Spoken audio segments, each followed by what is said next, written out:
Olá, caríssimos alunos. Estamos diretamente aqui do Centro de Mídias de Educação do Amazonas para mais uma aula do nosso componente de Geografia. Eu sou a professora Sandréia Cascais. Então, vamos verificar o número e objeto de conhecimento desta aula.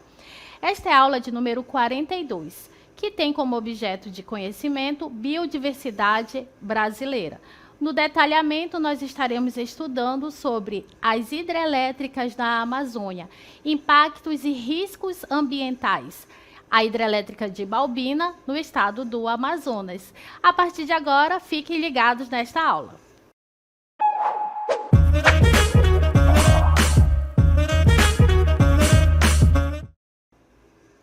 Muito bem, nesta aula de Geografia, nós estaremos verificando, que na Amazônia nós temos a presença de muitas hidrelétricas.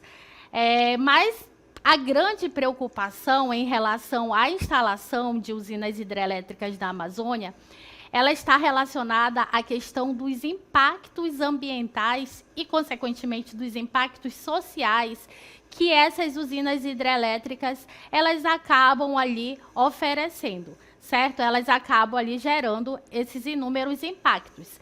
E aí, na nossa aula, a gente vai falar sobre essas hidrelétricas da Amazônia e os impactos e os riscos ambientais que elas acabam ali trazendo como consequência. Então, a gente verifica na nossa primeira cartela aí, que o Brasil, no Brasil, 62% da energia elétrica do nosso país, ela provém de fontes hidrelétricas, Ou seja, isso quer dizer que o Brasil, isso faz, na verdade, com que o Brasil ele esteja ali entre os líderes mundiais na produção de energia das hidrelétricas. Então, na Amazônia, existe um enorme potencial para a expansão da energia hidrelétrica, pelo fato de que na nossa Amazônia nós temos uma grande abundância de rios, e nós temos também em algumas áreas um relevo acidentado. E aí a gente traz como destaque, por exemplo, o Presidente Figueiredo, no estado do Amazonas, com as suas cachoeiras e quedas d'água, Altamira, no estado do Pará, que tem aí esse potencial, para a construção para a geração de energia hidrelétrica. Entretanto, apesar de serem fontes renováveis de energia, elas produzem impactos sociais e ambientais. Então, as usinas que são instaladas em áreas de floresta tropical, aqui na nossa Amazônia, elas acabam emitindo grandes quantidades de gases do efeito estufa, onde nós temos o dióxido de carbono e o metano como os principais gases aí do efeito estufa. Então, essas usinas elas vão ali gerar essa emissão considerável de gases, como resultado da degradação da vegetação que fica ali alagada, que fica ali submersa, com a criação dos reservatórios, e a degradação do solo também. Então, na comunidade científica, entre os cientistas, os ambientalistas, há um grande debate acerca da instalação de hidrelétricas na Amazônia, onde esses debates eles estão voltados ali principalmente para tratar sobre os impactos ambientais que essas hidrelétricas elas acabam causando. Então, para muitos ambientalistas, por exemplo, as hidrelétricas, elas estão longe de serem a energia hidrelétrica, elas estão longe de serem consideradas fontes de energias limpas e renováveis, e sustentáveis também, porque elas acabam gerando ali muitos impactos ambientais.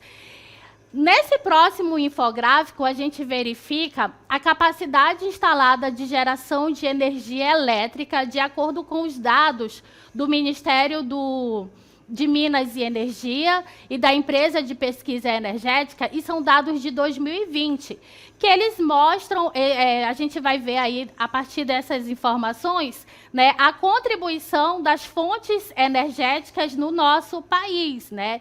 E aí a gente vai ver que as usinas hidrelétricas, elas têm uma participação aí de 62% na capacidade instalada de geração de energia elétrica no nosso país.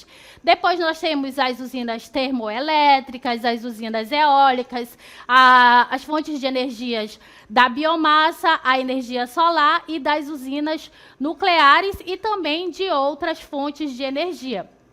Então, somando aí todas essas fontes de energias, no ano de 2020, nós tivemos aí uma contribuição, uma capacidade instalada de geração de energia elétrica no nosso país, no ano de 2020, de 174,7 gigawatts. A Agência Nacional de Energia Elétrica, a ANEEL, ela indica, né, que além das 32 hidrelétricas em operação na Amazônia brasileira, que são as usinas hidrelétricas de grande porte, além dessas 32 hidrelétricas, também há 31 usinas em alguma etapa de planejamento, né? Muitas vezes precisando ali até mesmo de licenciamento ambiental, né, para a efetivação dessas usinas hidrelétricas. E aí a gente mostra para vocês, né, a usina hidrelétrica de Belo Monte, que fica em Altamira, no estado do Pará, né, sobre ali o rio Xingu, né, e ela é uma usina hidrelétrica que levou cerca de 8 anos para entrar em operação. Então, dos 5 empreendimentos hidrelétricos com maior potência instalada no nosso país, desses 5 que estão em funcionamento, 4 desses empreendimentos eles se localizam na Amazônia. Então, aqui na Amazônia, nós vamos ter a usina de Belo Monte, com uma capacidade de 11.233 megawatts de potência instalada, a usina de Tucuruí, com 8.535 megawatts, a usina de Jirau, com 3.750 megawatts, e a usina de Santo Antônio, com 3.568 megawatts. Então, em toda a região amazônica, há 349 empreendimentos que existem, né? E 557 que estão ali em fase de planejamento. Então, de todos esses empreendimentos, nós vamos estar incluindo as usinas hidrelétricas de energia, que a sigla aí é UHE, que são aquelas com mais de 30 megawatts de potência instalada. E também estão incluídos aí, entre esses empreendimentos, as pequenas centrais hidrelétricas, que a sigla é PCH, entre 1,1 megawatts e 30 megawatts de potência instalada, e também vai estar incluídas nesses empreendimentos as centrais geradoras hidrelétricas, as CGH, com até 1 megawatts de potência instalada. Então, as hidrelétricas na Amazônia, né, elas acabam, né, que traz aí muitos debates entre os ambientalistas, é sobre essa questão dos impactos que a construção dessas hidrelétricas na Amazônia, eles acabam resultando. E aí a gente vai verificar os impactos na biodiversidade, né, relacionados à construção à instalação e construção dessas hidrelétricas. Então, a construção de hidrelétricas na Amazônia, ela pode levar à perda de habitats naturais e à fragmentação de ecossistemas. E isso pode resultar na extinção de espécies de plantas e animais. Isso acontece principalmente quando não há um planejamento efetivo, né, na construção dessas usinas hidrelétricas. Então, quando você pesquisa, por exemplo, lá na internet, nos jornais, né, quando você pesquisa informações sobre os impactos ambientais que são oriundos, né, que são resultantes da construção de usinas hidrelétricas na Amazônia, você vai encontrar muitas manchetes, né, que trazem aí essas ameaças que essas hidrelétricas elas acabam causando aos habitats naturais. Você vai encontrar manchetes como essa que eu mostro para vocês aí do nosso CMEA News, né? Manchete que trazem, né, essa ameaça à às nossas espécies aquáticas, como essa, fauna amazônica e os impactos das usinas hidrelétricas. Tartarugas, botos e várias espécies de peixes dependem de rios livres de usinas para sobreviver. Né? Então, aí nós temos, né, essa ameaça causada pela instalação de usinas hidrelétricas. E aí nós temos também, ainda no nosso CMEA News, né, outra manchete, né, falando aí sobre esses impactos. A construção de lagos maiores que o previsto pelas usinas de Jirau e Santo Antônio causam impactos ambientais no Rio Madeira, no estado do Amazonas. Então, aí a gente vai ver, né, todos esses impactos aí que são gerados quando se constrói barragens, reservatórios, que são estruturas que fazem parte aí das usinas hidrelétricas. As usinas hidrelétricas na Amazônia, elas também, né, estão contribuindo ali para alterações no ciclo hidrológico, onde a gente vai verificar, né, que a construção de barragens, que são estruturas das usinas hidrelétricas, essa construção ela pode alterar o fluxo natural dos rios, né? Afetando o quê? O ciclo hidrológico. Então, todos os rios, eles tendem a atingir um equilíbrio dinâmico entre a sua descarga, né, que está relacionado aí à vazão do rio, que é medida em metros cúbicos por segundo, a velocidade média, a carga sedimentar e a morfologia de seu leito. Então, assim, na sua dinâmica natural, os rios eles tendem a atingir esse equilíbrio. As hidrelétricas, que são estruturas construídas nos rios para gerar energia elétrica, elas aproveitam o fluxo da água para acionar as turbinas. Consequentemente, isso vai afetar essa dinâmica natural, esse equilíbrio dinâmico dos rios. E isso representa, né, um impacto fundamental para a geometria hidráulica de um rio, resultando em fortes modificações hidrológicas que não somente afetam a área do próprio reservatório, mas também a área que fica ali abaixo da represa. E isso pode resultar em mudanças no regime de chuvas e na inundação de áreas, né, que estão próximas ali às usinas. E agora a gente vai mostrar para vocês aqui uma rápida animação para entender melhor o funcionamento de uma usina hidrelétrica. Acompanhem comigo. Curumim, você sabe de onde está vindo a energia que estamos consumindo para assistir à transmissão dessa aula? Quero entender melhor, professora. Então preste atenção aqui. Nas usinas hidrelétricas, uma barragem armazena água criando um reservatório, gerando um desnível de água. A gravidade desloca a água que passa pela turbina, fazendo-a girar. Por sua vez, aciona um gerador que transforma a energia da turbina em energia elétrica, que sai das usinas pelas linhas de energia. E, por fim, a água utilizada passa por tubulações e volta para o rio.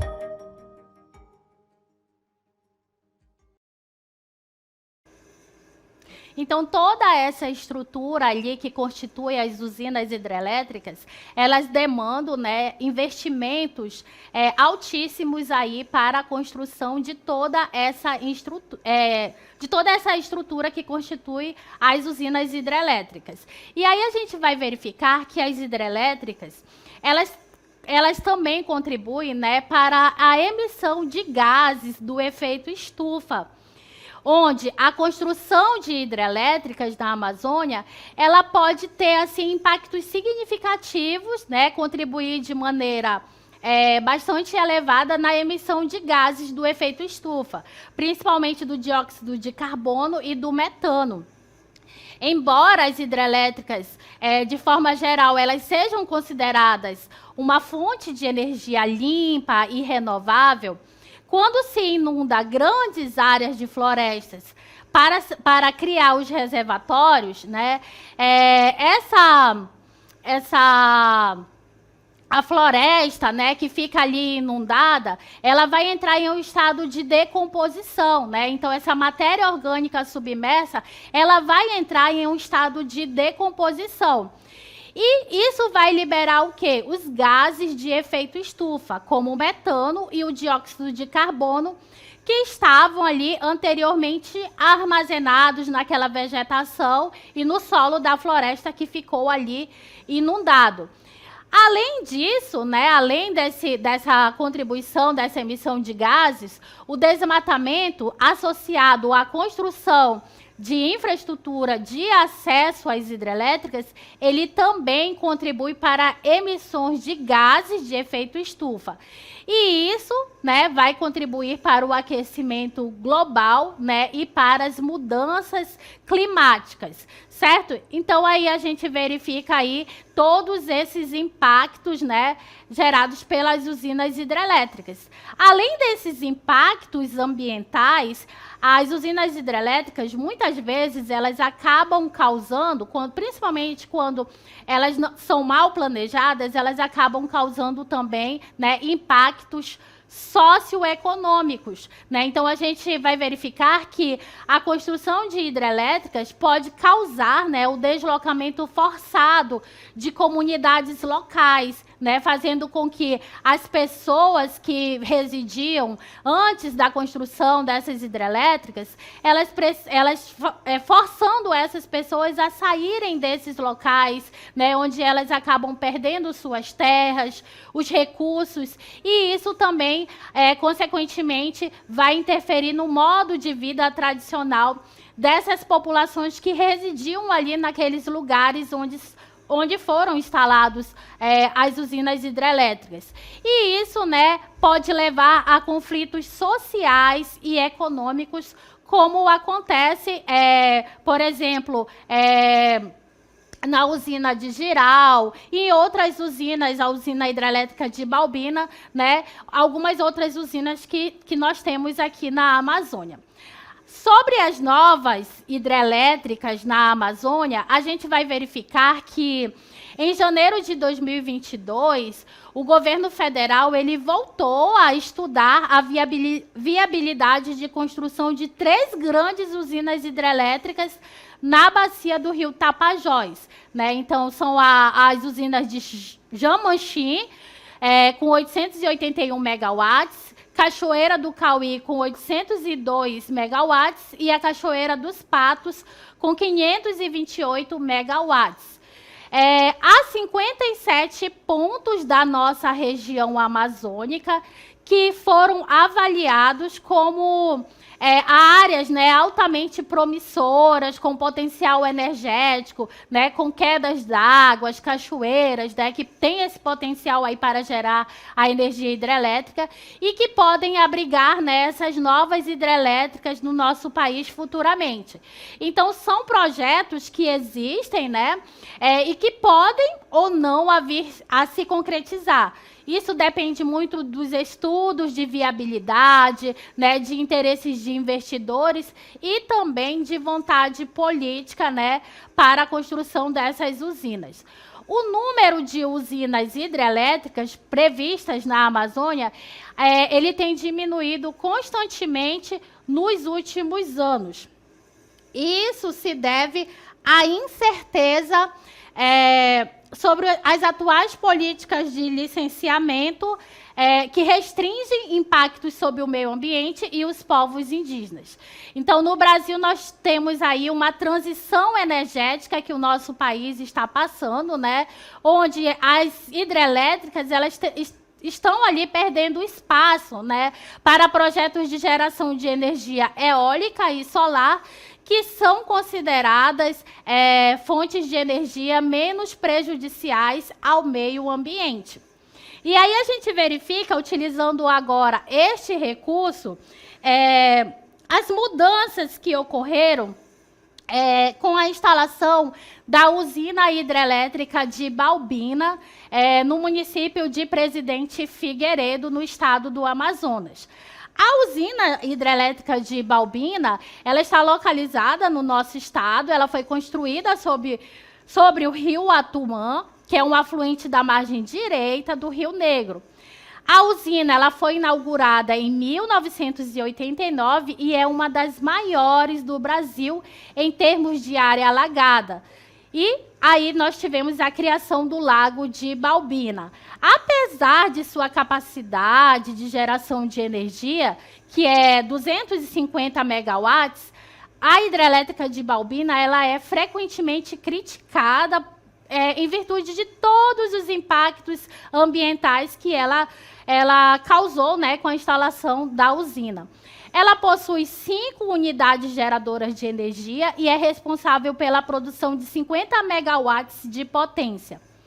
A barragem ela foi criada para fornecer eletricidade renovável à cidade de Manaus, mas foi considerada um projeto controverso pelos moradores locais desde o início, né, devido à perda de floresta, ao deslocamento do território das casas, das famílias que residiam nesses locais. Então, cerca de 2.928,5 quilômetros quadrados de terras anteriormente ocupadas pelos índios Waimiri e Atuaris foram removidos e inundados. Então, nós acompanhamos aí, né, esta evolução através deste recurso, né, do Google Earth, né, da evolução, né, das mudanças que ocorreram na área adjacente aí, onde foi instalada a usina hidrelétrica de Balbina.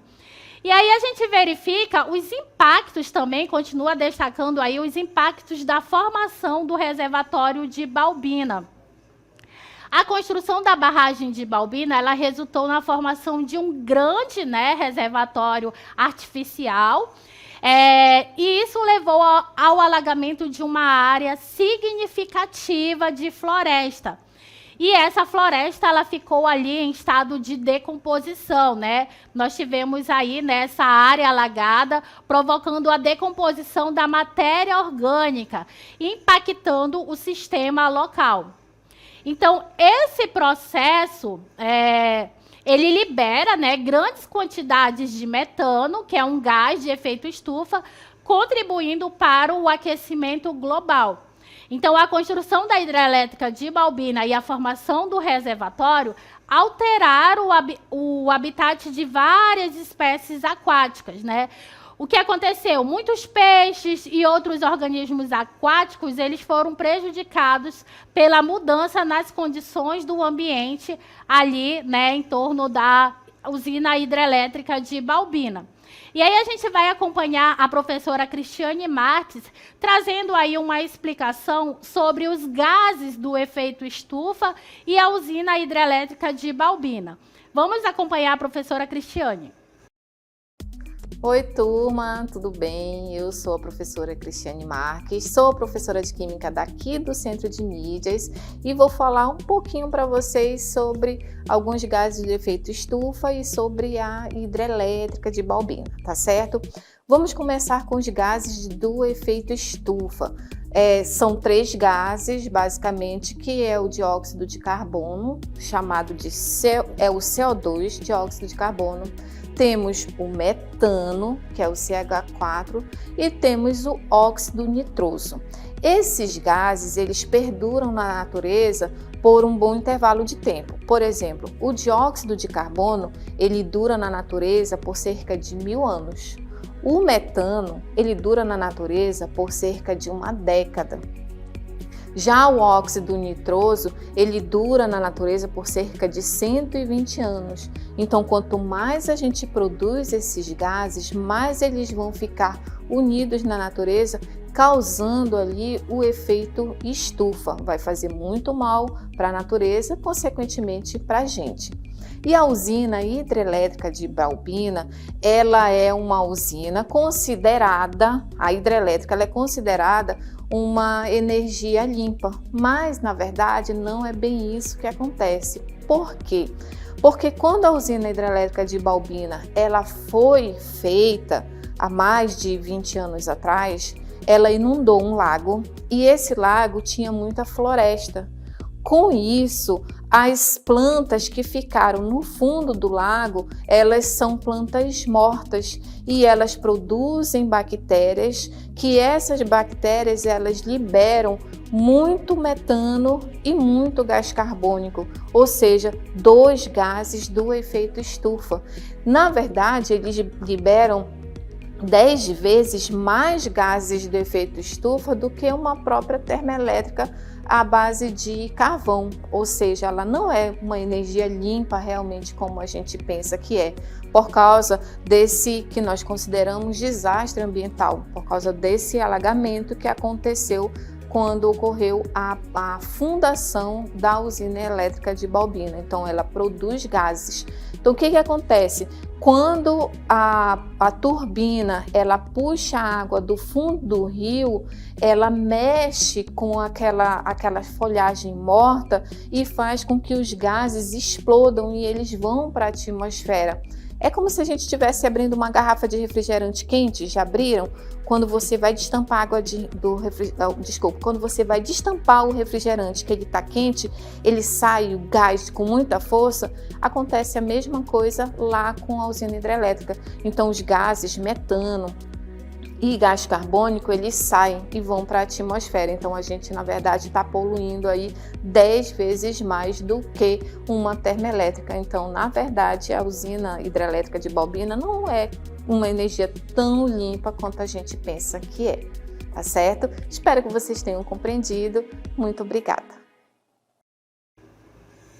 Bom, então, em razão, né, dessa grande emissão, principalmente dos gases do efeito estufa e também da morte de muitos peixes, né, e várias outras consequências que se criou, né, que se resultou em relação aos impactos ambientais, a usina hidrelétrica de Balbina, ela é considerada por muitos ambientalistas, é considerada como uma tragédia ecológica e econômica.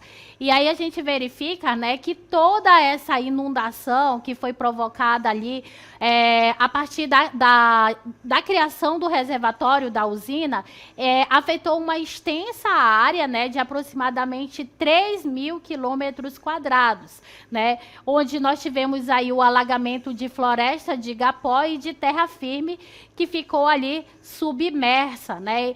E a formação de mais de 3.500 ilhas isoladas, conhecidas como cemitério de milhões de árvores mortas ou paliteiros.